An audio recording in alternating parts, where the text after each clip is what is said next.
What's going on, everybody? We have a couple of balance changes that are coming recently or soon over the next couple days, but I don't believe any of them will be coming to leaders, so I figured now that we are at the start of Season 2, I wanted to try my hand at putting together the definitive DC Dual Force leader tier list.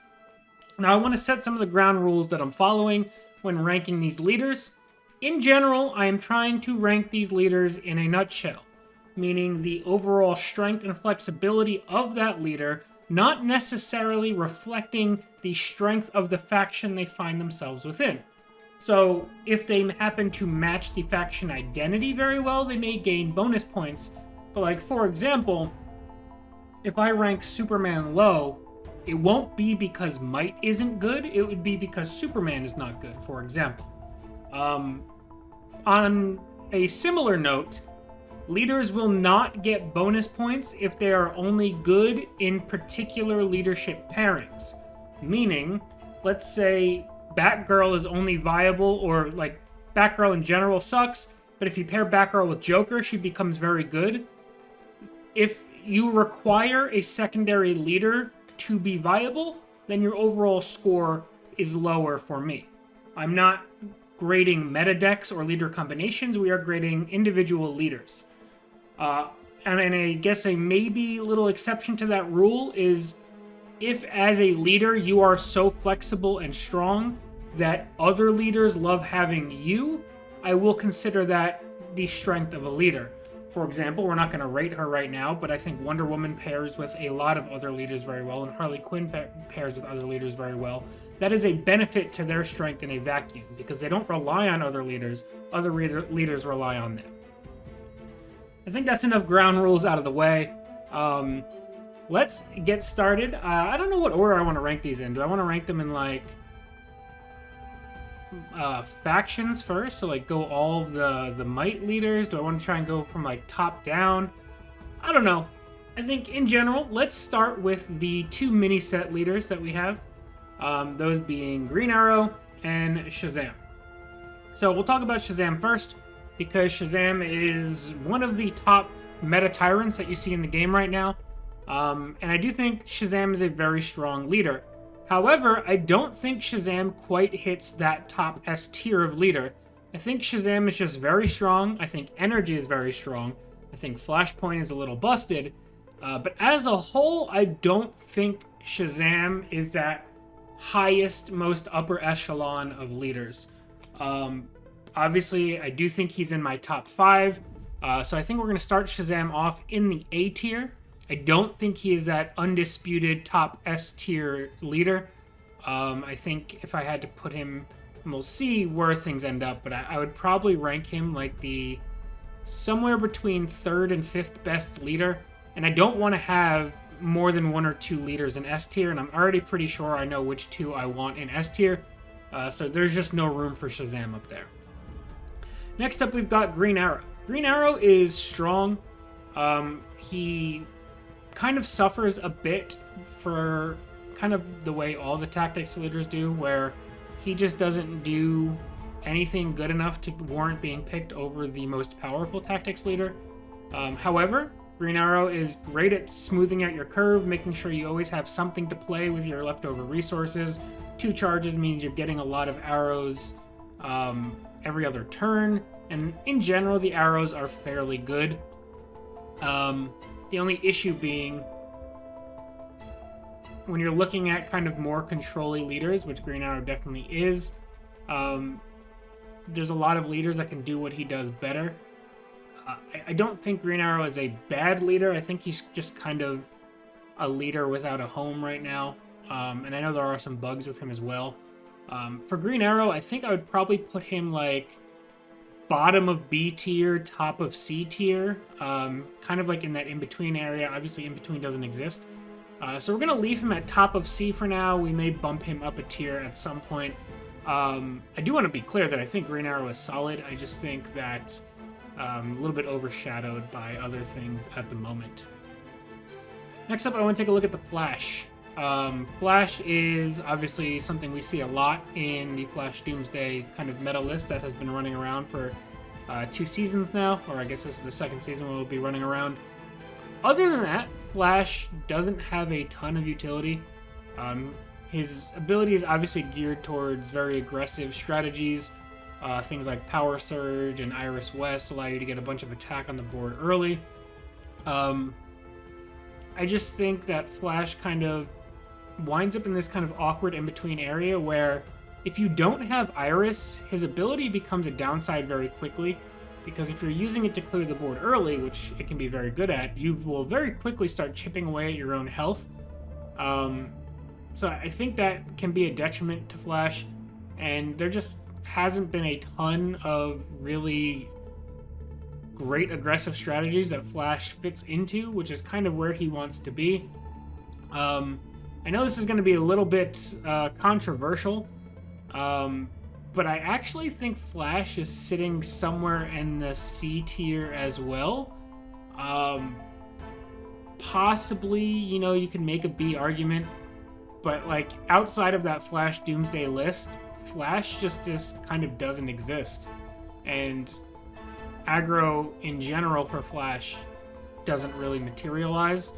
There are some other kind of fringe aggro lists that have existed where, you pair him with either Harley or you pair him with Wonder Woman. And again, we're not judging him based on those pairings, but a lot of those lists just wind up being inferior versions of other aggro decks. So I know it sounds weird to have the Flash down in C tier when he's one of the more popular decks in the game, but I really think it's just because Energy's really good at burn, and Flash is the best option Energy has as far as attempting to burn. So I think that's why you find him there.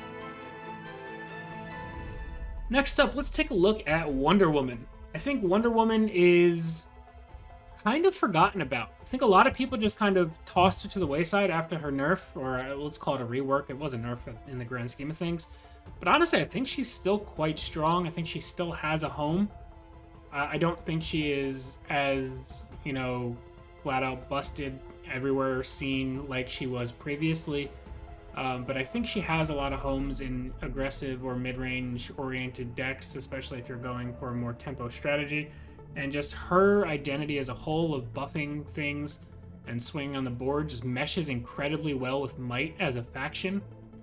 I don't think I have a ton to say about Wonder Woman besides I think she's just really, really solid, and she's a great leader for learning the game as well. I'd honestly put her in B tier. If A tier was big enough, you could make an argument for her to be like the back end of A, but I think Wonder Woman is just a solid B tier leader. Sometimes she may sneak up this way a little bit, but in general, I think B tier is Wonder Woman's home. Next up, let's take a look at Lex Luthor. So Lex has seen, I think he got a buff and then he got a nerf recently. He lost, I think, 1 point of health. But I still think he's probably the premier control leader in the game right now. His ability is just really, really strong in terms of getting additional resources on the board. You have it as a emergency removal tool if you need it. The meta has been kind of considerably faster, where Lex has kind of fallen out of favor a bit, but I don't think that is a reflection of his strength. I think it's just a reflection of the meta at the moment. And then Tyranny in general has seen a little bit of a drop down, but mostly because Flashpoint is pushing people to play Ivy if you're playing Tyranny at all. I think in general, Lex is probably floating somewhere in this high B tier as well. He's been as high as, I would say, high A. I think he's sitting in the moment in the B tier just because of the way things have fallen and just the identity of Tyranny as a whole. I think you could also make that argument that he is high A or low A tier, and we may bump him up there depending on how these chips fall. We'll probably do some shuffling at the end, but I'm trying my best not to overstack the top dogs. However, let's talk top dogs. Also, when I'm putting things in order like this, in general, they're going to be, from left to right. So, if I have Wonder Woman over here, it means in B tier, Lex is the best B tier option. Green Arrow is the best C tier option. That's the kind of order we're going in here. So next, I want to talk about Batman. Batman is everywhere. His play rate never really goes down that low. He is one of the most flexible leaders in the game. He is a 2-charge attacker, which already makes him... Like, it's hard to be lower than B tier, in my opinion, as a 2-charge attacker.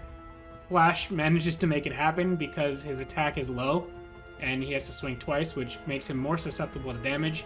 But honestly, there's times where Flash wasn't 2-charge attacker, he might be in the D tier.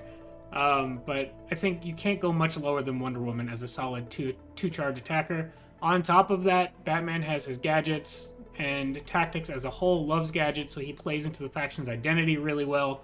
And gadgets just allow you to do so many things. You can grapnel gun things to basically heal them, get additional value from your deploy effects. You have batarangs to help clear things off the board. You have tear gas to help lower things so you take less damage while trading, or your recruits stay alive while trading.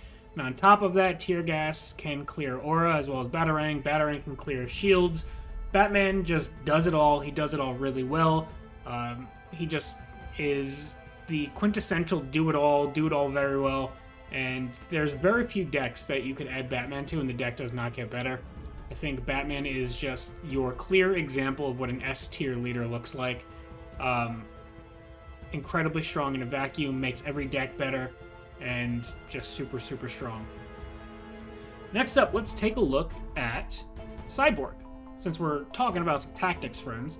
Cyborg has recently seen a bit of a rejuvenation, we'll call it, with Flashpoint, making him get supercharged early, whereas typically Cyborg's first charge wouldn't be enough to do anything meaningful to a leader. Your charge 2 and your charge 3 would be the ones that are killing leaders.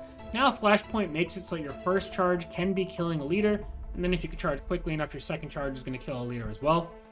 So Cyborg has seen an uptick in power and popularity because of Flashpoint, but judging him outside of those Flashpoint applications, I just don't think Cyborg can quite do it.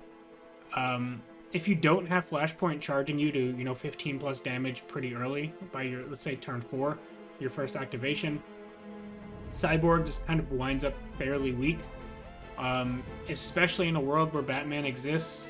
And, if you're trying to go long, Green Arrow exists. Cyborg just kind of winds up in this weird, wannabe combo world, but doesn't quite do enough to really make it through a lot of the time. If we were to judge him just based off of Flashpoint existing, he'd probably be a little bit higher. But in his general applications, I don't think he's quite D tier. I think he's probably bottom of C tier, like a conditionally strong leader in the right circumstances kind of thing. I don't know, it's just tough. It's really tough. Next up, let's talk about Black Adam. So, Black Adam is a very unique case. I think Black Adam is kind of the poster child for what I was talking about previously of my ground rules, where there are specific leader combinations where Black Adam can go from meh to somewhat solid. For example, if you pair Black Adam with Aquaman, really just might in general, but if you pair him specifically with Aquaman because of the sea creatures that get summoned, Black Adam goes from, I think, pretty terrible to, somewhat solid. Is it the best deck that you could be doing? Absolutely not, but it's a fairly viable deck if you mix Black Adam with Aquaman. However, I don't think that is a reflection of Black Adam. I think that is a reflection of Aquaman or Might in general and their recruit quality and how many 5-power recruits they have, being able to kind of drag Black Adam along to quickly get him to charging his leader ability. Because that's what the name of the game is for Black Adam, is how quickly can you charge Black Adam to 10 charges. Now, in certain scenarios, you can get Black Adam going along better, and I think he is the kind of leader that's going to get better over time. However, I think right now he is a leader that needs to be dragged to the finish line versus being a leader that can kind of define your deck and get you there. You have to get Black Adam there, and then eventually he can help you out. And I think for those reasons, and I'm a big Black Adam fan, I think I'd probably put him in the D tier, only because of the amount of support and immense help that he needs to get going. when he gets going, he is a solid leader, probably like a B tier leader. Or if we were doing leader pairings and I paired him with Aquaman, I could probably put that in like the B tier. But just Black Adam by himself needs way too much help. 10 charges is very slow without kind of some of these additional, I'm going to call them cheating, but you're not cheating. You're just kind of like cheating the timer along. Without those things going, Black Adam is so unbelievably slow that he is just an active detriment to your game plan. Next up, we're going to talk about Poison Ivy. Ivy has consistently been one of the stronger leaders in the game. The 2-charge vines, besides having combo potential with Flashpoint or just lots of draw in general, you're getting a recruit on the board every other turn, and a 3/3 is nothing to shake a stick at. That is a solid body, and then it has some combo potential. Couple that with Ivy being in Tyranny, which has consistently been a fairly strong faction, and she plays into that faction pretty well by wanting to go long. She plays into that kind of control identity of Tyranny as well. So I think Ivy's just really strong. She's really flexible. I think she's up in the A tier. I would argue she is probably slightly above Shazam, and that's not even just counting Flashpoint. I think this is just general strength and general use. I think they're very close. They're neck and neck, and if you like told me you wanted Shazam over Poison Ivy, I would not fault you one bit. But I think, in my opinion, Ivy is probably the 3rd strongest leader in the game, maybe the 4th. So you could swap these around. I would not fault you one bit. But I do think that Ivy belongs solidly in the A tier and the top end of it. Next up, we're going to take a look at Joker. So Joker is an interesting option, and he's an interesting guy. Because once inmates fell out of popularity, Joker kind of fell out of popularity, and it's weird because besides the fact that he's an anarchy leader and inmates largely live in anarchy, and his ability does have a tag of wanting you to have inmates on the board, in general, I don't think Joker is an inmate leader. He just does a lot of things fairly well, especially around firepower, pings, things like that. I think he's just kind of, I don't want to say being misused. I just think that right now he very much relies upon specific turn setups. And what I mean by that is if you go second on turn 3 on your silver bronze turn, since you'll be charged, you very much specifically want to have Jailbreak in hand and probably Punchline so that you can play Jailbreak, ideally hit Ventriloquist and Punchline. You play another Punchline, so now you've done 2, 4, 6, 12 damage just off of Ventriloquist things. Then you activate Joker, you have 2 different fire powers going. You really need that specific turn to really pop off. And you have some lower level turns of like if you don't have Jailbreak, sometimes you just go Deadshot Punchline. But the power drop off from pulling off that ideal turn 3 with Jailbreak and Punchline versus something more mid-level of like a Deadshot and Punchline, that power level drop-off is massive, and if you don't kind of either kill a leader or set up a leader to die with that specific activation, or if you're playing against aggro and they've dumped their hand, you don't clear the board and kind of stabilize from that first activation, Joker can fall off pretty hard, and you honestly usually lose Joker not too far after if that first activation isn't a major impact. However, you can set up that first activation to be pretty strong enough of the time where I still think Joker's a solid leader, and if you do get past that first activation in a pretty good state, there's a lot of inevitability with Joker where if you don't get rid of him ASAP, eventually as you get into the late game, they can just drop Enchantress and activate Joker, and then that ability kind of goes wild. So for those reasons, I think Joker is sitting at the moment in the B tier. I think his potential is right around here. I just don't think that he has quite realized that potential yet.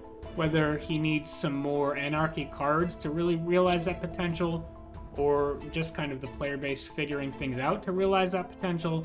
I think Joker will rise over time. I just don't think his time is right now. As far as his placement in B tier, this is the one that I'm questioning the most. This whole B tier and the order of it. We'll come back to this at some point.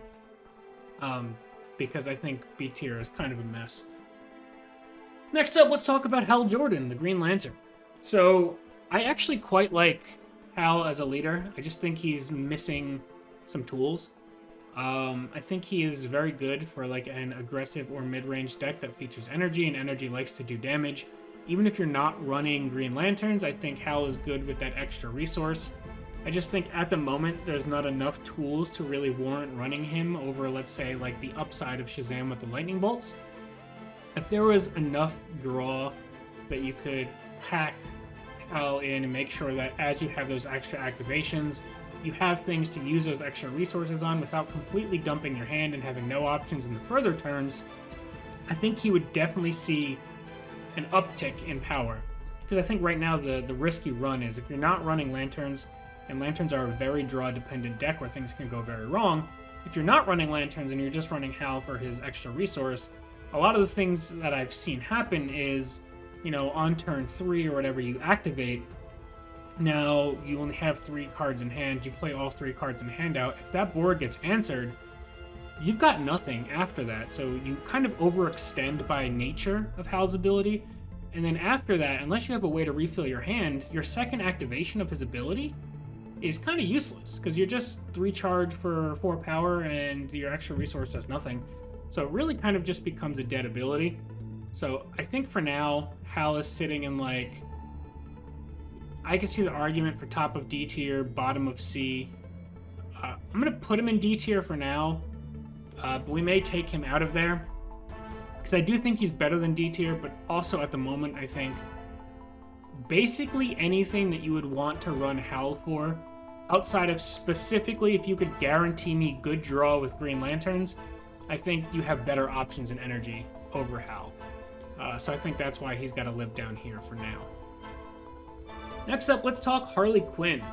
Harley Quinn has just kind of consistently been a solid leader just across the game. I think people are still not playing her perfectly optimally, and what I mean by that is when people see Harley Quinn, I think their mindset goes, I need to dump my hand as fast as possible so I can start drawing that extra card. And you know, that is a completely fair way to play Harley, and I'm not going to tell you that's wrong, but I don't think that's always the optimal way. I think there are certain decks, and I think you see a bit of that in Obi-John's Hammerhead decks, where if you have higher card quality in your deck, and you're not just caught throwing in like the Murderous Mugger because you can dump him for free, you know, sometimes the right play is, instead of trying to activate Harley on turn 3, maybe I would just rather play some good cards, and if that means I don't activate Harley until turn 4 or 5, so be it. Like, just have her there as a 2-charge leader, which is already really good, and then if you eventually need her ability to draw you extra cards, great. But I think I'm not going to call it a mistake because that's too harsh, but I think at times the mindset is build my Harley deck in a way to dump my hand as fast as possible, whereas I think it should be build my Harley deck in a way where I'm either being aggressive, fairly aggressive, if not like an aggressive mid-range deck, and then if I wind up dumping my hand in the mid-game, now I'll be drawing 2 higher card quality cards versus just 2 cards in general, which is kind of where Harley sits for most decks at the moment.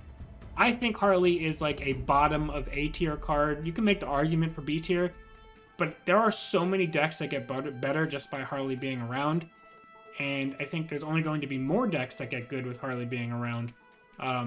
I would not fault you at all for saying bottom of B or top of B tier, bottom of A tier. I think I'm going to bump her up because of her flexibility, but I would not fault you if you wanted to put her down a tier. Next up, we're going to talk about Mr. Fish, good old Aquaman. Aquaman kind of has gone through a bit of a, I don't want to quite call it a resurgence because he never went away. But spoiler alert, I think Aquaman's been one of the best leaders in the game basically forever. I just think his play rate last season did not reflect his true power level. But as the season kind of came to a close, we saw an uptick, and I think that uptick has held through this season. In my opinion, Aquaman is the second strongest leader in the game. You could make the argument for first, and I would not fault you. Aquaman is good in all scenarios. Despite his ability being 3 charges, I think he's fairly good anti-aggro because A, he attacks, and B, he puts a recruit on the board, which means you can swing things afterwards. So just that alone means he's fairly good in aggressive and mid-range matchups. And then on top of that, his ability gives you kind of its own win condition, meaning if you can keep Aquaman alive, and this isn't counting the Throne of Atlantis card that can get you up to an additional 4 sea creatures in the game, not counting that, just his ability alone, you get this level of inevitability where if you can't kill Aquaman quick enough, you kind of just guaranteed lose, because once he gets to that second, that third, even that fourth or fifth activation, those free recruits become so big that you cannot remove them. So he also is a fairly good late game leader as well. I think he's good in all stages of the game. For me, Aquaman is an easy S tier, maybe just under Batman. And I think this is my locked in S tier. Nobody else is touching it. These two, in my opinion, sit head and shoulders above the rest of the leaders in the game. I am very confident in that pick. There have been times where I would actually maybe think Ivy was like sneaking into that next tier, but I don't think she quite makes it, and I don't think she's ever been quite on this level, in my opinion.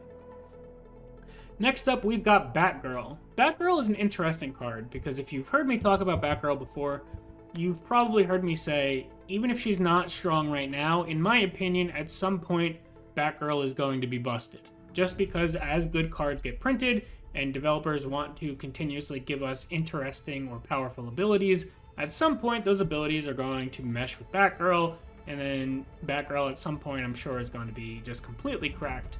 However, for now, she's kind of niche. She can't really hold her own that well in a world where Batman exists. Anytime there'd be like a Batgirl deck besides specifically niche combo decks of like a Batgirl Joker kind of firepower, multiple deploy type deck that you see, which can be solid at times. Outside of that specific scenario, I think Batgirl just leaves a lot to be desired. I still think she is not as bad as people think she is. I think she's just kind of looking for a bit more identity, a bit more reason to exist on her own outside of Batman's shadow. I think she is a fine candidate for a somewhat minor buff. I'd probably put Batgirl in the C tier. I think I'd put her above Cyborg. I don't know if I'd put her above Flash or not, but like something in this range, give or take. I don't know exactly where to put her, but we'll put her there for now. There's times where I want to put her here, but I don't know if I'm just kind of coping or if it's like a pet deck type thing. I'm not really sure. Next up, we've got Doomsday. He is the kind of second pairing of Flash Doomsday, and in general, I think he's been getting more popular as time goes on. I think people are kind of figuring out that getting 10 attack, if you can set that up to hit a leader, often means you're going to kill them. And then if you can kill them, 2 turns later, they'll be active again, and you can try and set up for the finisher. So he's actually become both a very fast and very slow type deck. I think I've had some solid applications with Doomsday and Control. We obviously see him with Flash in aggro decks. I think he's also the kind of leader that's just going to get better with time. As of right now, I think he's just solid, not super spectacular. He's not bad. I'd probably put him in like the B tier as well. Whether he's above Joker or below Joker, I think in general he's probably above Joker, but I wouldn't argue if you wanted to swap these two. I think he's probably a solid B tier leader. I'm still so unsure about this B tier. I feel great about my S tier. I feel great about my A tier and the orders of them. B tier, I feel like I want to just shuffle everything back and forth all over the place.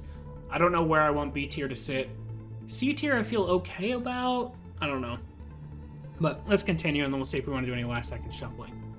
Next up, we've got Superman. Superman has an interesting ability. It's a 3 charge, 7 attack, and invincible, meaning he can remove basically anything in the mid game, and honestly most of the time in the late game.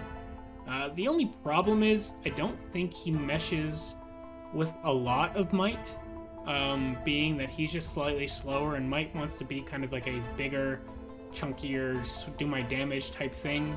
Superman's not really a control leader, and Might usually doesn't want to be doing a lot of controlling things unless you're doing Aquaman type things.